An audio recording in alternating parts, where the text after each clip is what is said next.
Hello, and welcome to the very first installment of the What's Her Problem interview series. If you're new here, my name is Deborah Rafson, and I am the writer, patient advocate, and disabled chronic illness warrior behind the What's Her Problem Substack. Every Friday, I tackle an issue at the heart of chronic illness and disability. And up to this point, I've done so through written pieces. From now on, you will periodically receive video posts as well. My goal with this interview series is to take a deeper dive into specific issues in chronic illness and disability by speaking with experts on those issues. Today's issue is challenges in accessibility for theater patrons and employees. I chose this topic for a couple of reasons.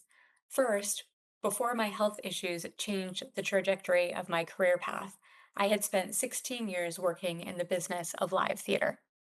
I started out as a stage manager, and I later got my master's degree in arts administration and transitioned to more administrative roles. Ultimately, I was the managing director of a professional regional theater in the Boston area. Throughout my theater career in several different venues, accessibility issues came to the forefront.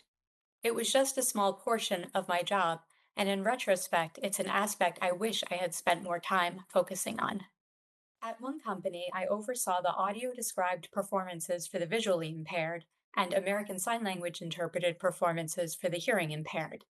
At another, I collaborated on getting quotes to install a new assisted listening system.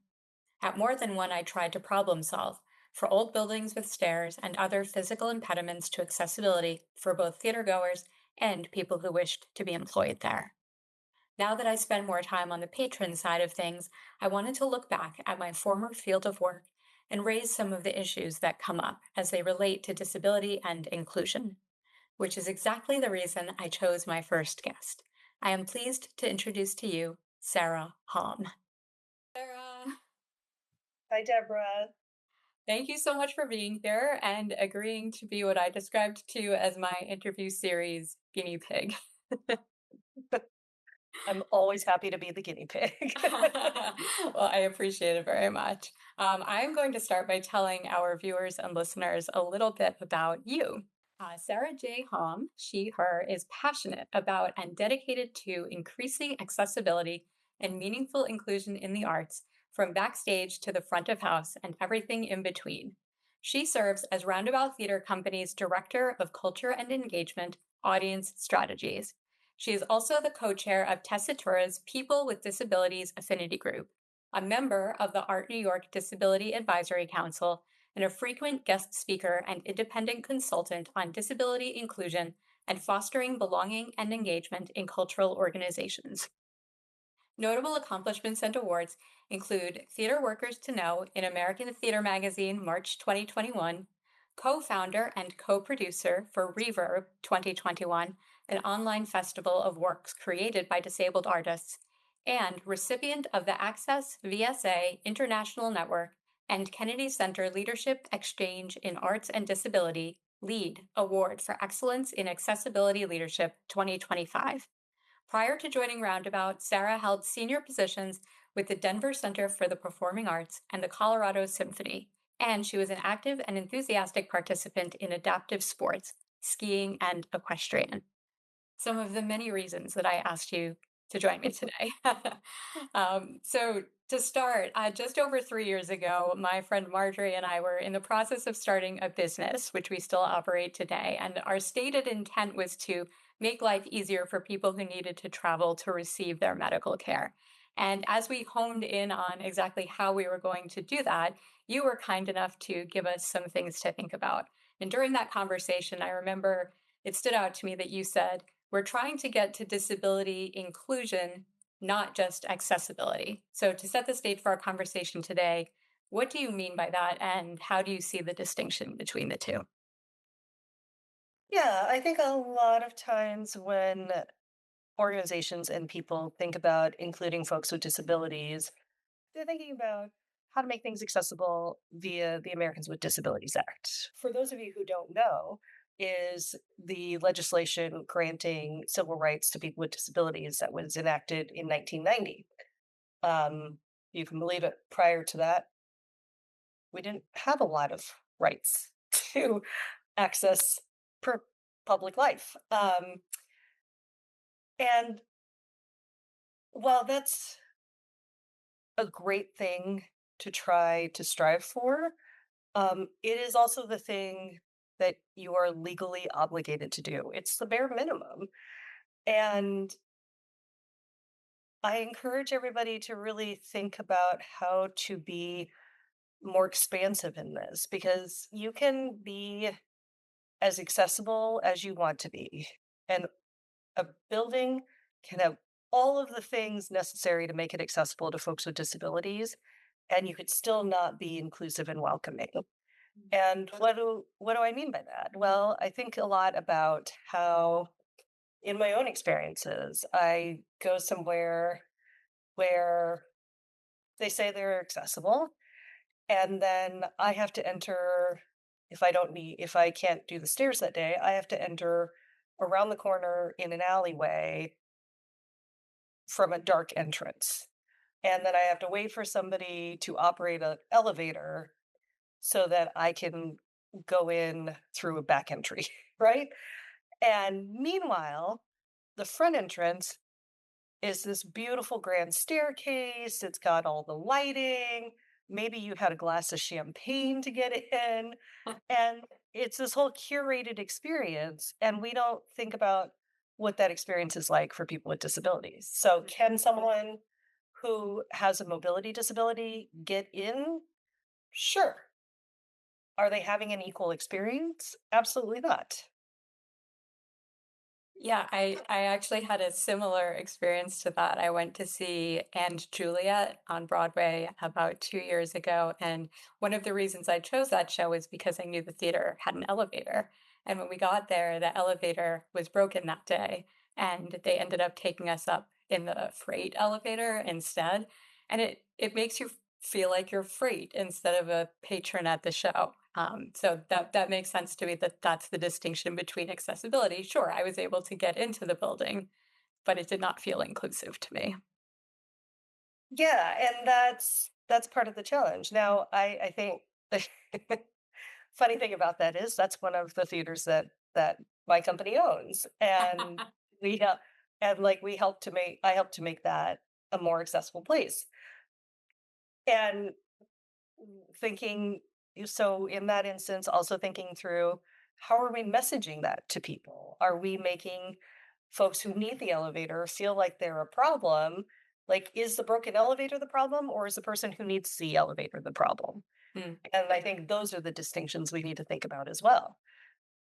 Having more people who think about things the way that you do is part of why you received this recent award. I'm going to read a little bit about this. It's very exciting, so congratulations. I Thank you. mentioned this in Sarah's bio, the LEAD Award for Excellence in Accessibility Leadership and the Kennedy Center Leadership Exchange in Arts and Disability Awards recognize outstanding arts administrators and cultural arts organizations whose leadership and work furthers the field of accessibility. The goal in granting these awards is to increase awareness and focus on the importance of accessibility in artistic venues, cultural institutions, and natural history settings. So I know you received this award a few weeks ago and that you were recently at the conference. Tying back to what we were just talking about, how does the work that you've been doing on inclusivity tie into this award and how they choose their recipients? And then what was it like to be at that conference? Yeah, the lead conference, it was started in 2000, which I was very surprised to learn was 25 years ago, because that doesn't feel like 25 years ago. Agreed.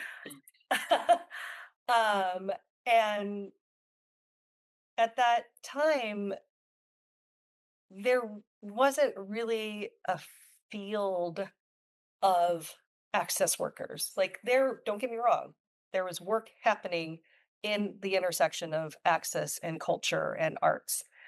Um, but to think that there might one day be a point where we could all have a conference, and this year there were about 700 attendees, Wow.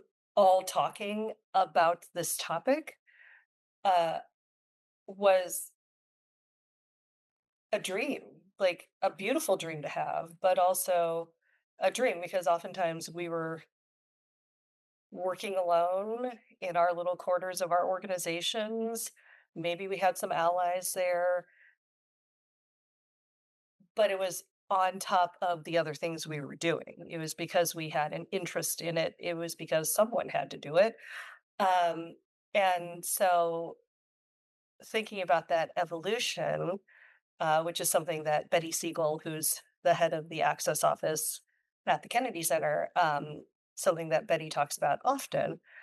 And when I started, I've been very fortunate. My whole career has been in the arts and more specifically in nonprofit arts. I originally wanted to be a costume designer, and um, I was doing quite a bit of work in that, but I was also working in the box office part time to pay the bills, like we all do when we're starting out. Yeah, Um, that's tough. yep, and then it just got to the point where I had to make a decision, and the decision I went with at the time when I was very young, when often we aren't thinking about these sorts of things, is I knew I needed insurance, and I knew that the pace of design work wasn't necessarily sustainable for how I needed to live my life. And so I went with the administrative side of things. I don't regret it. I love it. I've had a very rich and full career in that. But there were choices that had to be made that I don't know necessarily I would have had to make that choice as quickly had I not been working with a disability. And yet, despite having been born with a disability, despite making those choices that I had to make, I didn't really think about how to marry those two parts of myself together until I started to do work for a theater company that's in Denver, Colorado, where I'm from. Family Theater Company. That's Phamally. Um, and Family Theater Company was founded by uh, a group of disabled folks who were interested in the theater and were finding that there were no opportunities for people with disabilities in the theater as performers. And from that dream, they actually grew to a full-time theater company producing, well, I think at this point they produce 5 shows a year on a professional level, exclusively with performers with disabilities. Um, and it wasn't until I got there and worked with them that I really understood what that could look like, and that there was a world where all of those things could be together in harmony and amplifying each other. Um,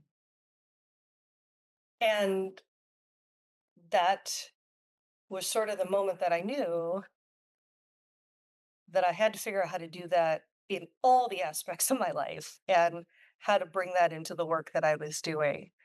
Um, and so I've always tried to find a way to marry that throughout all of the different organizations that I've worked with and throughout, but at this point it feels like a very long career. And so I think that people with disabilities, we're really good at being creative, we're really good at being adaptive. And so that's kind of how I applied it. I was creative and adaptive and looking for ways to infuse access and inclusion work into what I was doing wherever I was. Um, and so I think that that's part of the spirit of this award. And the other component of it, which is not something I had thought about until I was standing on stage and Betty was saying wonderful things. And then she said, and we really consider this to be, our version of a lifetime achievement award. And then I had a little bit of a crisis on stage thinking, "Oh my gosh, am I am I at the stage where I have a lifetime achievement award? I wasn't prepared for this." Um, but it's a lifetime steeped in this work. And um, I love conferences like that because it gives me the opportunity to be in community, and I think that that's one of the best things about disability is finding the community and being able to celebrate and, yes, commiserate at times, but being together with other folks who understand what that experience is. Um, and also being able to talk to the next generation of folks who are coming up in the field and sharing those ideas and seeing what they're excited about and what fresh things that they have to bring to the table, um, and how we can all work together to incorporate all those things is just really an exciting time. It's the thing I look forward to the most in the year, besides our opening nights and things like that. But like it's the moment that I know that no matter how long the year has felt, because it usually always falls at the end of our season, no matter how long the year has felt, there's always that moment of refresh and restoration, um, that always feels really great. I feel like every time I go to a conference, I come away with some new something, a resource, a tool, a strategy, or even I feel like it always becomes apparent that there's maybe a new theme, a new something that's come up in the field. Was there something like that that you took away from this conference this year? Yeah, the thing that I took away this year, it was interesting. It was in a session about captioning in the theater, Mm, and um, a lot of it was meant to be, an intro for folks who are thinking about implementing captioning. And the thing that really stuck out to me is that, sorry, I'm trying to remember who said this now. Um, oh, it was a wonderful colleague named David Chu who runs C2 captioning. And the panel was talking about how 20 years ago, when they first did a panel like that, they were really excited and energized and thought, this is so great. We're going to have a whole sea change because we're sharing this information. And 20 years later, we're still sitting there saying the same thing and still trying to push forward with access. And I think that while that might sound a little bit um, less optimistic than I would like, I think what I took away from that was we don't, we shouldn't sit around and wait for permission. We need to do the work. hmm. But, um, and we shouldn't just sit around waiting for the right moment. We need to make the right moment. And that sort of energized me, thinking, okay, the conditions are never going to be ideal. We have to push forward. Hmm. I think that's a really important takeaway. Yeah, I think especially in a moment like right now, where we're seeing a lot of challenges from a lot of different fronts and on funding and shifts in funding sources and shifts in attention too. Um, and what can we do to help make that magic and to help spark that interest in maybe a whole new group of folks, um, so that we can get the work done. Yeah, and to just keep getting the message out there. Here are the tools that are available to make things Yeah, more inclusive. yeah, yeah. Shifting gears a little bit, I want to talk more about your role at Roundabout Theater Company. And to start with, let's look at the patron experience piece of your job. What do you see as your role at Roundabout as it relates to the patron experience? The the role that I see myself fulfilling is to create as welcoming and inclusive of an environment as possible for as many people as possible. Because we're located in New York City, we are serving a huge swath of humanity. Everybody's got different needs, everybody has different expectations. Um, and how do we make what we do? And I don't mean the actual work that's on the stages, that is that is not something that I have to focus on. I leave that to others for their expertise. But how do I make that environment that they're entering into to experience that art a welcoming and inclusive place? And sometimes that is challenging because the very city that we're in, like especially when it relates to accessibility, the city that we're in is not particularly accessible. Um, in so very many ways. The buildings that we inhabit are often historic buildings with older infrastructure. Elevators break down, or sometimes we don't even have a space where we can put in an elevator. And and what does that look like? How do you try to account for some of those very real hurdles?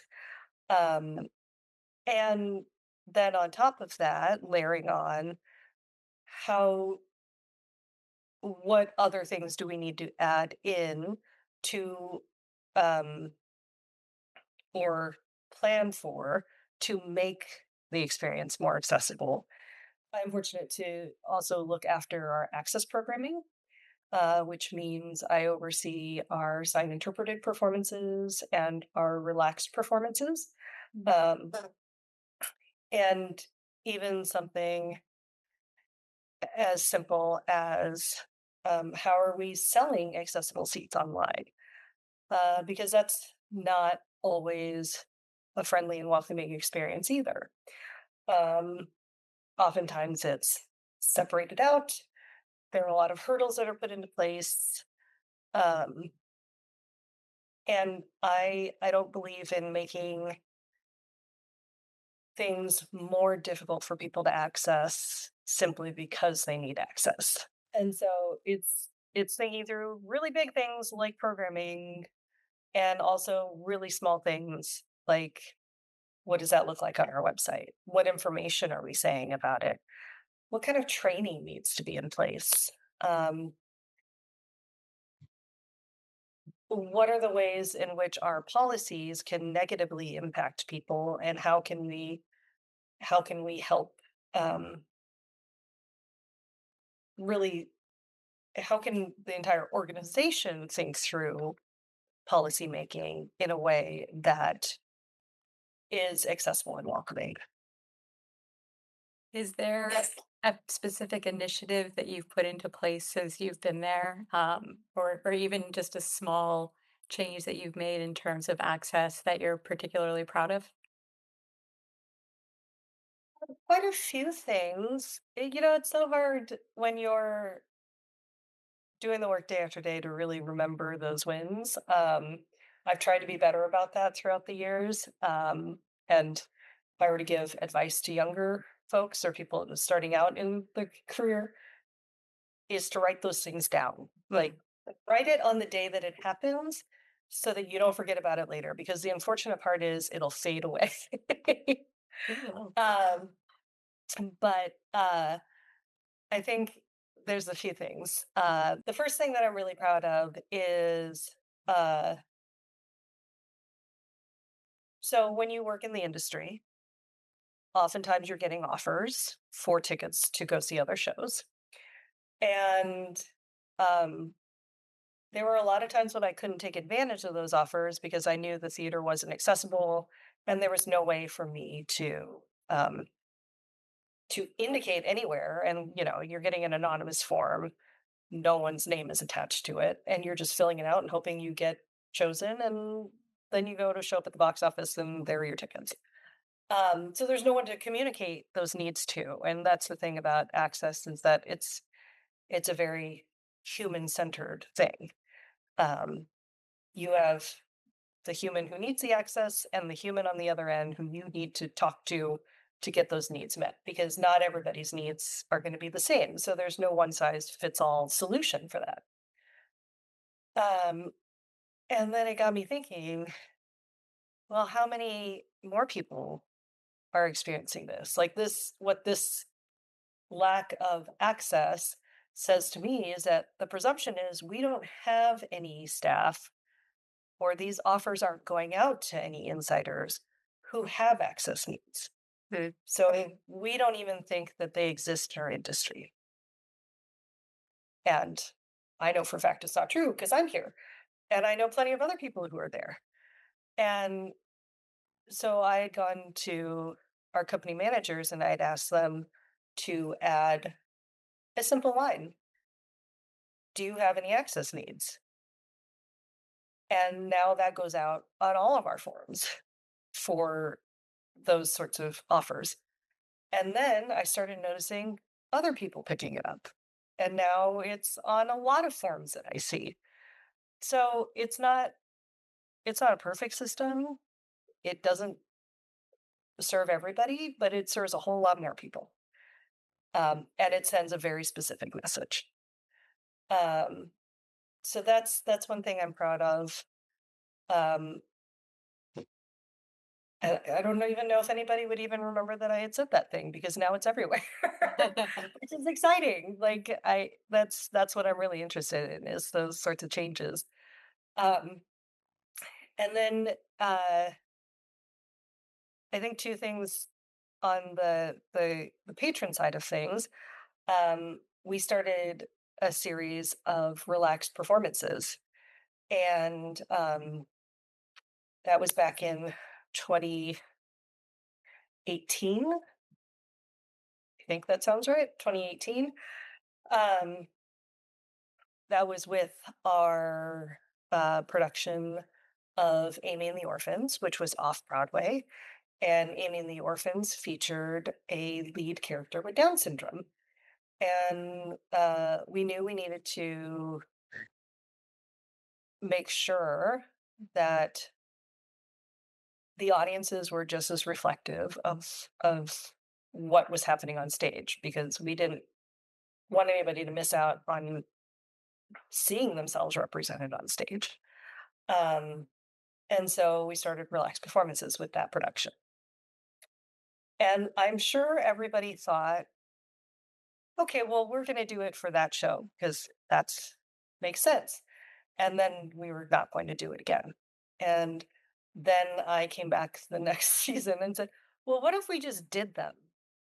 And and now we've done at least one a season, sometimes more.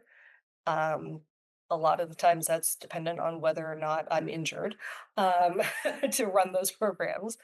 But now we've done one a season, at least one a season since 2018. And we were one of the first, if not the first, and sometimes the only, to do them with blended audiences.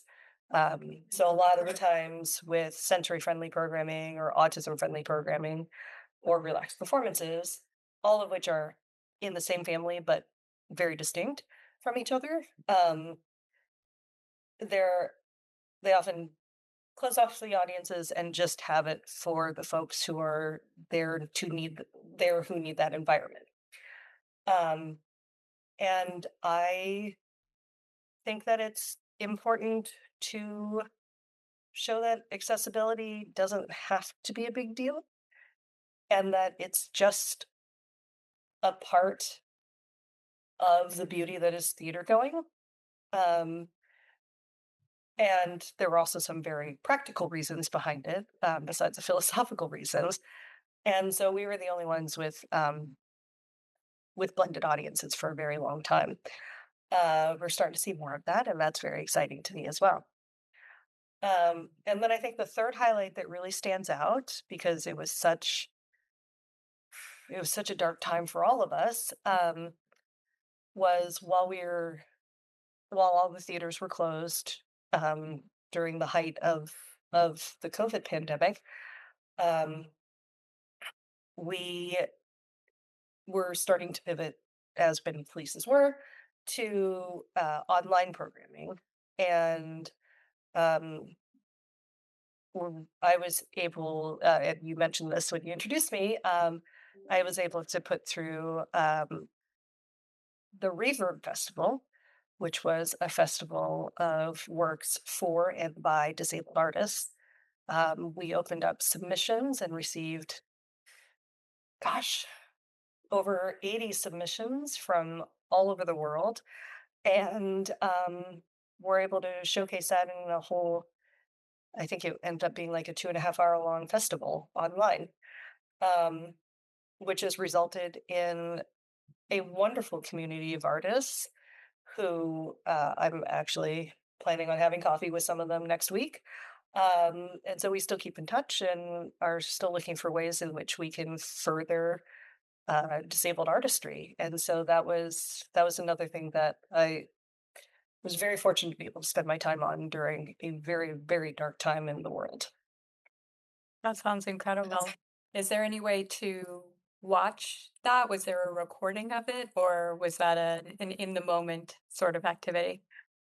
But we did have it available for streaming for a limited time, but as is the case with many things, we had a limited agreement with some unions, and so um, and it was an in the moment sort of thing for the most part. But we keep hoping to see what other iterations of that we can do. Um, even though now we're back to in person things too. Right. Going back to the relaxed performances for a minute, you mentioned that there is a clear distinction between the relaxed performances, the sensory friendly performances, the autism friendly performances. I think I've only seen maybe an autism friendly performance. Can you talk a little bit about what the distinction in those three categories is? Yeah. So autism friendly, especially here in the New York area where TDF, the Theater Development Fund, does such amazing work in that arena. They've been doing autism friendly performances for a very long time. And those are performances that are specifically designed to be friendly, to be welcoming and inclusive of folks with autism. Um, and so that means that the environment and the supports offered and the modifications are all geared specifically for folks who have autism. And that can mean a lot of things. It just really depends on um, the performance itself and what is contained within that. Um, and then sensory friendly is very similar. It is, however, a little bit um, less specific as far as the modifications go, because it is for a broader audience of people who have sensory processing disabilities. And so that can mean a whole lot of other things too. They can be very similar to what's housed within an autism friendly performance. Um, and then there might be other things that are different or not needed because you're not specifically designing for folks with autism, you're designing for a slightly broader group of people. So, relaxed performances are much better known in the UK. Um, it's starting to be better known here in the US. But really, relaxed performances are about creating a relaxed environment with some modifications. Again, for people who might have some sensory sensitivities or sensory processing disabilities. Uh, but it is much more about creating a welcoming and inclusive environment, and it's not tailored to a specific diagnosis or disability. Um, so that means, for example, for our relaxed performances, We keep the house lights on at a low level so people feel free to move around. Um, we do, and that's also true of an autism friendly and a sensory friendly performance.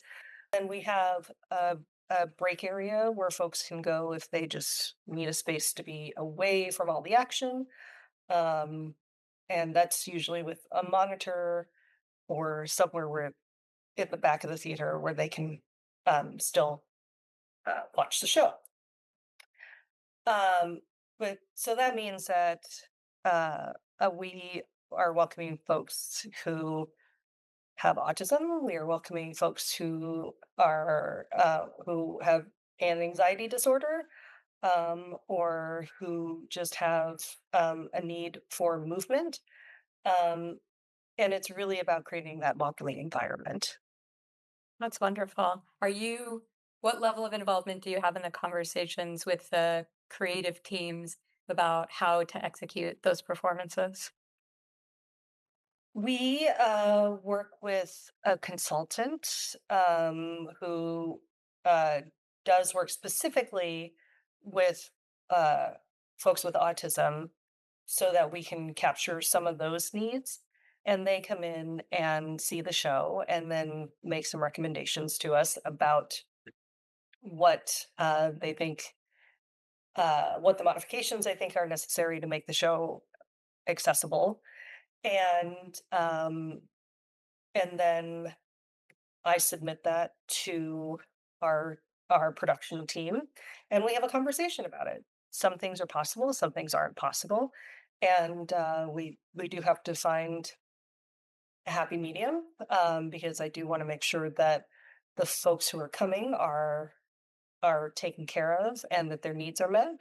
Um, but we're also very specific about ensuring that the artistic product that everybody going to the show is getting is the same as that they would have in any other performance. Mm. Right. So we're pretty we have a pretty light hand on what sort of changes we're offering.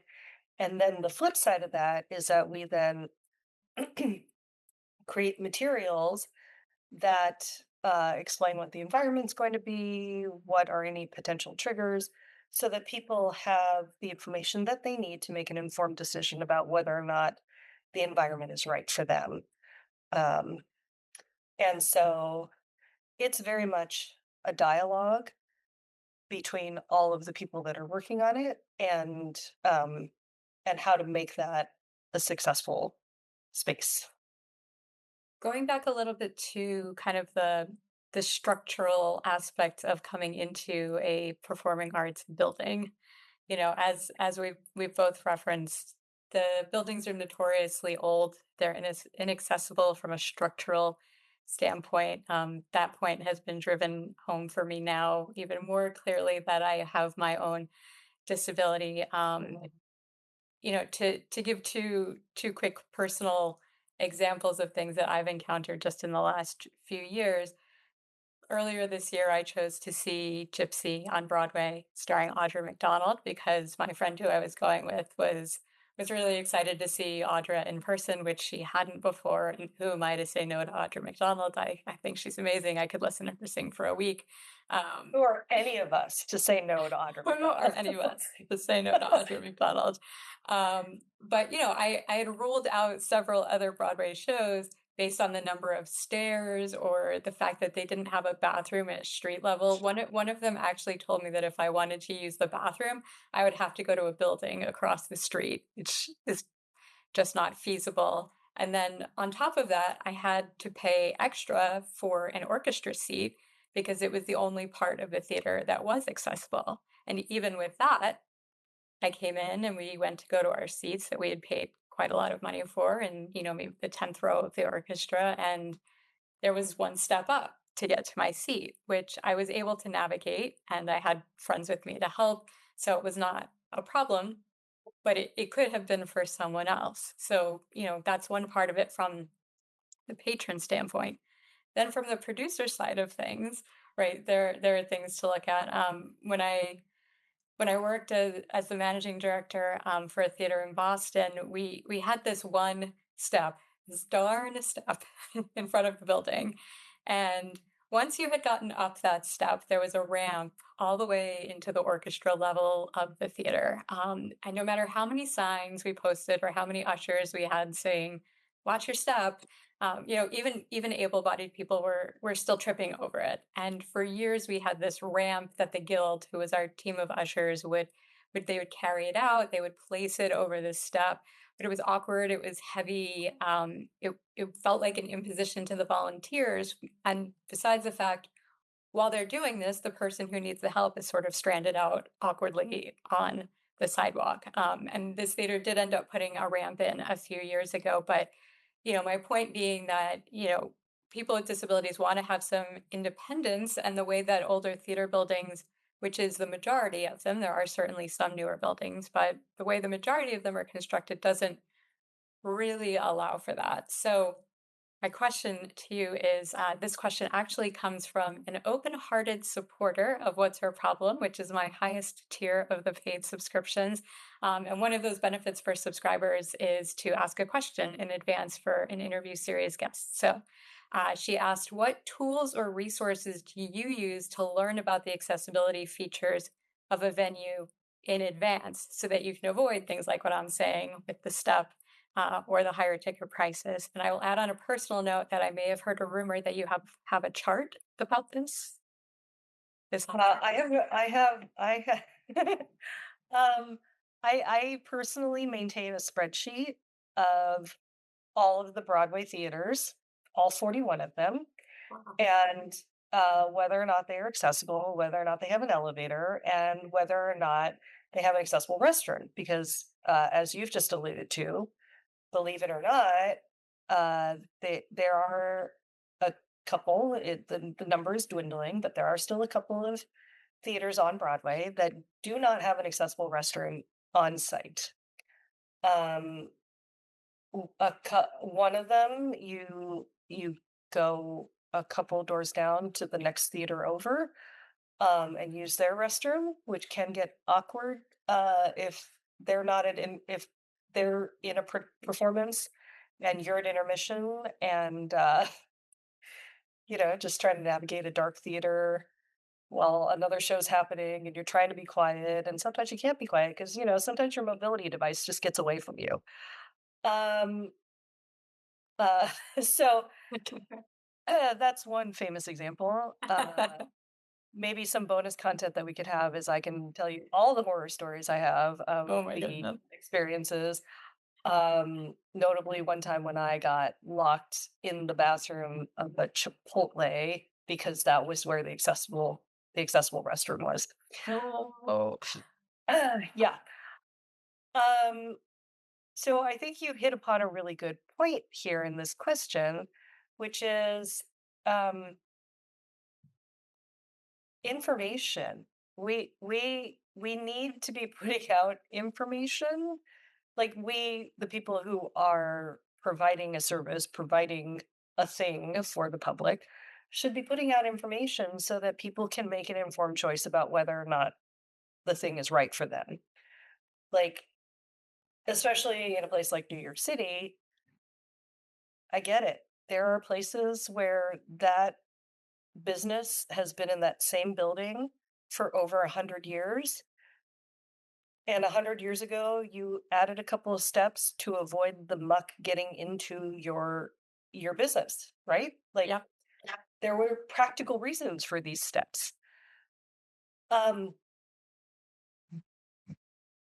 of course, you should do what you can to ameliorate the problem, but one of the ways in which you can do that too is by putting information out there publicly so people know it. The worst possible thing is to show up at a place and be surprised that they're not accessible or surprised that you can't get in. Um, and we shouldn't be doing that to folks who want to spend money with us, or in some cases, have already spent the money with us. Um, so the answer to how do I find information is I've developed a very thick skin and I am not afraid to call people to task or to call and ask very pointed questions, and then to take them to task when maybe that information is wrong. Um, it the unfortunate truth is it's having to fight a lot of battles sometimes too. But that's also why because my memory is not great, I put everything to a spreadsheet so I can remember these things. So um, that's probably also the business I should start is I should just like let me just like people plan Disney World trips, let me help plan your trip in Midtown Manhattan. I can get you to a restaurant that's in close proximity to a theater, and I can tell you where the bathroom is in that theater and where to sit so you are close to that bathroom. And then that takes all the stress out of it for you. You should. That would be an incredibly valuable resource. But I also want to hit on another thing that you said. You used the term able-bodied earlier, and I think I really encourage people to use non-disabled versus able-bodied, Mm, because that really centers um, this experience, which, if we all live long enough, is going to be a commonality for us because we're actually all just temporarily non-disabled rather than assuming that we will always be non-disabled and therefore able-bodied. Um, and so I think if we all think about it from that viewpoint, that at some point we are all going to need some form of access, whether that's because we've acquired a disability or temporarily have a disability. Um, it, when I tore my meniscus, that's the most disabled I've ever felt, and anybody can tear their meniscus. right. Um, and navigating the world in a totally different way also opened my eyes to new ways that we can make things more accessible. Um, when that's already something I think about all the time. So that it's interesting to make those little shifts in our thinking, because I think that helps us tackle the problem in very real ways. Yeah, thank you for that. I always appreciate having the right vocabulary or for a better vocabulary for these things. And you're right. I think it's interesting how it it shouldn't be this way, but it is this way that it takes for us to sometimes experience things to see a different perspective, right? And certainly as much as I was aware of things like accessible performances when I was working at these theaters and all of that, to experience that for yourself and be able to identify the additional challenges is very, very different. There's only so much you can anticipate based on just your own experience. And then when your experience changes, where you see it through someone else's lens, to prepare differently. So it's that makes the job that you do that much more important. And I think that that brings us to the other component of inclusion in theater is about staff and employees and artists. Because you're right, we don't know what we don't know, and the only way for us to be able to tap into fresh ideas, fresh perspectives, is to make sure that they're represented in our ranks and represented in all the levels of our employees. Um, and so I think that that's something that we really need to think about. Again, because I often say, when you think about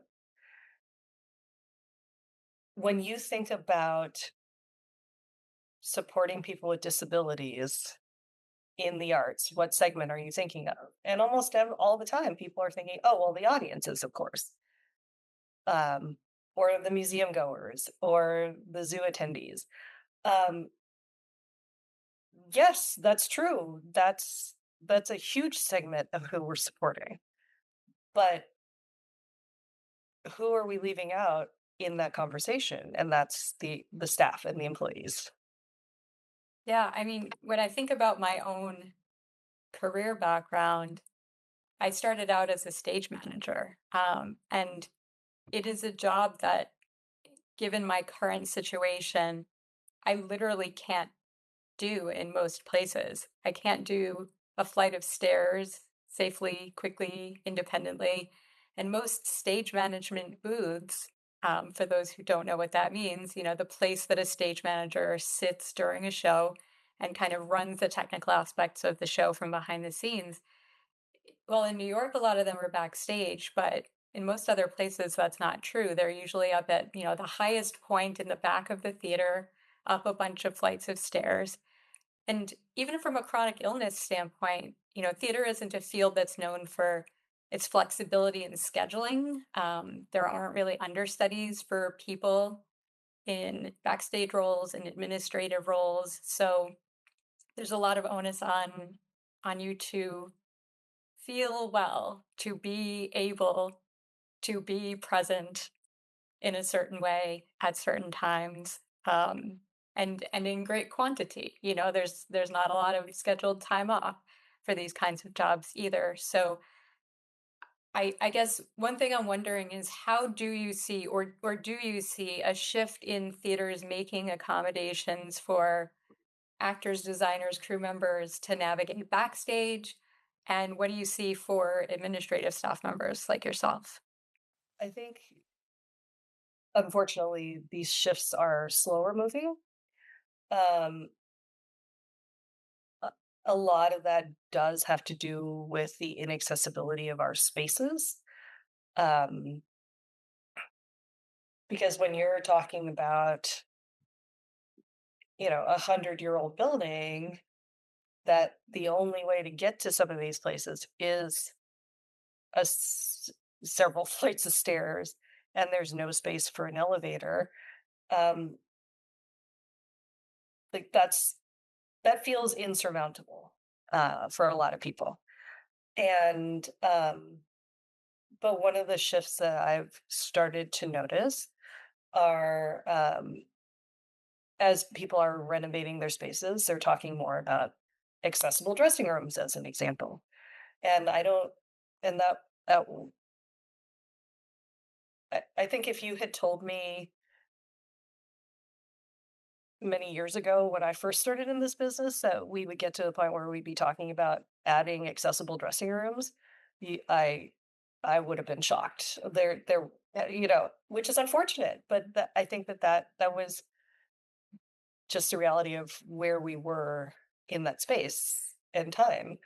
Um, and sure, there have been always pockets of places. Like I don't want to discount the great work that has happened in other places, and the great conversation was, um, I think about Berkeley, California, where the disability rights movement really um, had such amazing growth. And I think about Oregon Shakespeare Festival, which has done amazing things for welcoming performers with disabilities.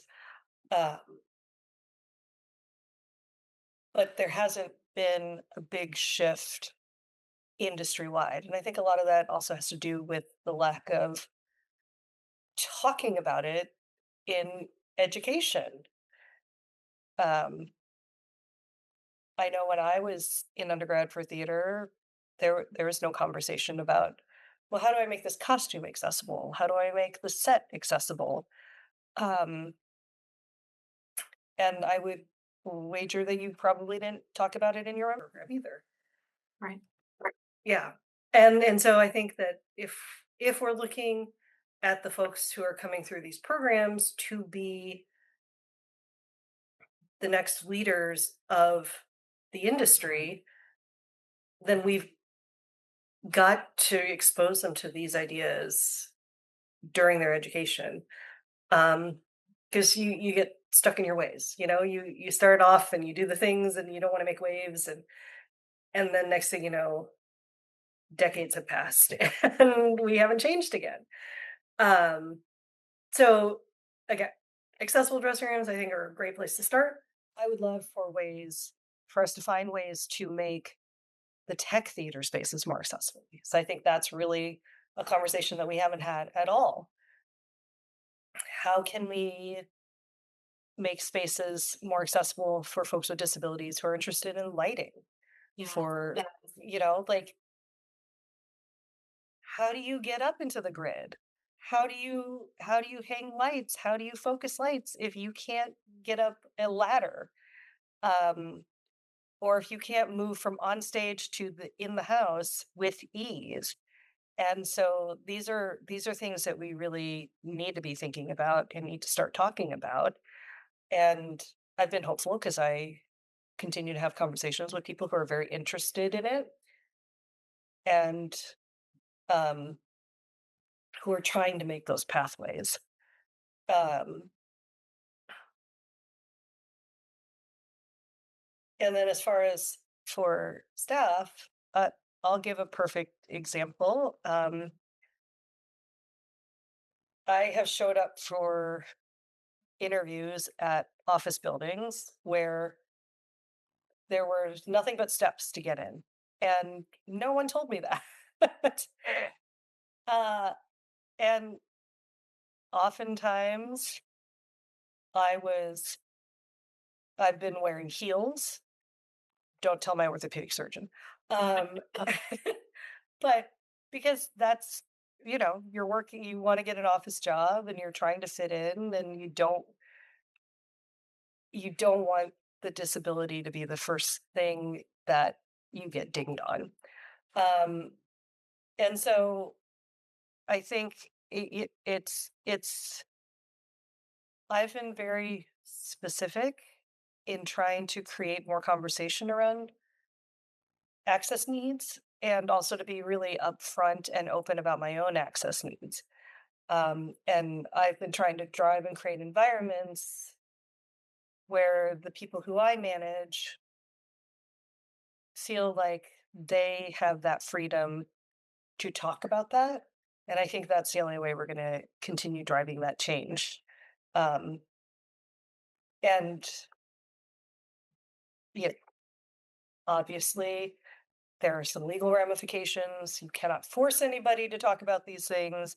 I can't, and that's not what I'm saying. What I'm saying is, I am open and honest when I need to take time off because my body's just not having it. Um, and I encourage my staff to do the same. And that's the only way I know how to support and foster a better environment for people with disabilities is to really approach it from an empathetic and human-centered way. Um, because that's really what it is. It's about honoring who we are as people and what those needs are. Um, and I I do want to say that that is because I've had the great fortune of being in organizations where that is a safe place to do that. And I get that there are a lot of places that aren't safe places. Um, and that makes it much harder. And I I don't from the perspective of making big changes in the world, that's the thing I don't know. I keep trying and I keep thinking about it and I don't know how to make that change. Um, because I don't know how to compel people to be good people if they're not naturally disposed to that. And that's really hard to accept or to even begrudgingly accept. It's not like I'm embracing that with open arms, but I think that that's a reality. Um, that it does have to be a safe space in order for you to do that. But for those of you who are interested in creating a better environment for people with disabilities as staff, as artists, make that environment a safe space for them to be that way. Um, When you go to something like the LEAD conference, how much of the conversation is about the patron experience side of things and how much of the conversation is about the staff side of things? Uh, it's a pretty good balance, actually. Or at least it's a better balance than it has been um, when I first started going, to be quite honest. And that's driven a lot by those of us who are directly affected by inaccessibility, really calling for that change and calling for us to have conversations about it. Before it was, and the genesis of it, it was almost solely focused on serving customers with disabilities. Um, again, because of how we view people with how we tend to view people with disabilities. Um, and so by having an ever-growing group of vocal people who are pushing for that conversation to happen, there are more sessions about it, there are more panels about it, there are more conversations happening. Um, so that's it's been very exciting to see that shift over time. As we sort of near the end of our conversation, I want to hear a little bit about your consulting business, which is called Lipstick and Cane. I love the name of it. Tell me a little bit about how you got started with it and what kind of work do you do through that business? Yeah, so Lipstick and Cane was the name comes from the fact that I absolutely love lipstick. It's actually a surprise that I'm not wearing red lipstick today. I normally am. Um, and and from the fact that when I was younger, I used to just have one cane, very neutral. I needed it to blend into the background. And finally, at a certain point, I recognized that, oh, this is not, I'm just always going to have a cane. Having been born with cerebral palsy, I don't know why I thought otherwise, but I don't know. You know, it's a hard road to acceptance, I for do know. everybody. Yeah. And so when I realized that, I thought, "Oh, well, now I have to have a cane to match every outfit." And so I went from the most neutral, most boring cane, it actually wasn't all that boring, but the most neutral cane possible to all of the colors of the canes. So hence Lipstick and Cane was born. Um, and the consulting work was really because I talk about access and more specifically inaccessibility nonstop, to anybody who will pause long enough for me to talk at them.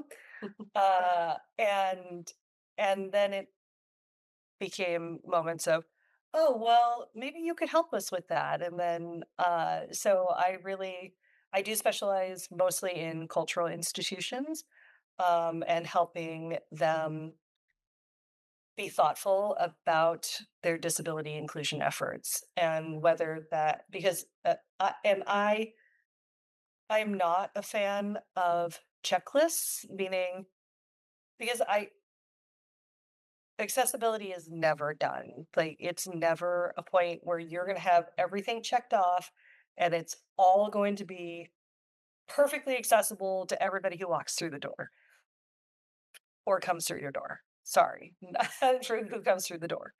And that's because disability takes so many different forms. And someone who has the same disability as me will have a whole different set of needs. And I get it. When you think about that from the perspective of a business, that becomes daunting. Well, how can I account for everybody, but also not everything? And and that's where I come in to help you really look at what does your training look like? Are you empowering people to think about this from a creative perspective? Are you allowing them to say yes or giving them the knowledge so that they know how to communicate this in the right way? And So that's a big part of it is disability inclusion training. But also I've helped folks just design accessible spaces, and to help folks with their I help folks a lot with their remodel when they want to think about, okay, we have this opportunity. How can we make this more welcoming? How can we make this more inclusive? So I work in that space a lot, and it's really exciting. And to be able to then also pull in other folks with disabilities with other areas of expertise that my own lived experience doesn't touch on. Um, and so to be able to share both my lived experience and my professional expertise in a way that helps other folks access places is just such a joy. Like it's a lovely, lovely way to spend my time. I know you said there's no checklist, but I guess I'm wondering, as sort of final thoughts, are there any basic inclusion things that you hope arts organizations and specifically theaters, since that is your current line of work, that you would hope that places would have readily available or would have in place? There are whole specialists who can tell you all about um, implementing the ADA and having those bare minimum legal requirements. So let's assume that you have those bare minimum legal requirements because you are legally obligated to do so. Um, I think the thing that I would want the most is for people to have the training for them to understand what it means to welcome people with disabilities. And that means being able to have a conversation with someone and being able to talk respectfully to people on a human level. Um, and so it's a short checklist, and that's really it. Be ready to have conversations with folks with disabilities. Don't talk around them, talk to them, include them in conversations, because that's how you're going to find out the best way to meet their needs. That is a perfect ending point for our chat today. I do want to give you a chance to plug yourself if you want to. Where can people find you or follow you out on the interwebs? Yeah, I'm a unfortunately I'm a terrible self promoter. Uh, uh, but I can be found at lipstick and cane, all spelled out at gmail.com and also on Instagram at lipstick and cane. Thank you so much for being here, Sarah. I really appreciate it. And for anyone who is watching or listening, don't forget to hit the like button and leave a comment on this post. Please share it with anyone who might be interested. You can become a paid subscriber to get access to all of the future interview series episodes, or you can become an open hearted supporter to have the opportunity to submit your questions for future interview series guests. And I look forward to landing in your inboxes again next Friday. Thank you so much.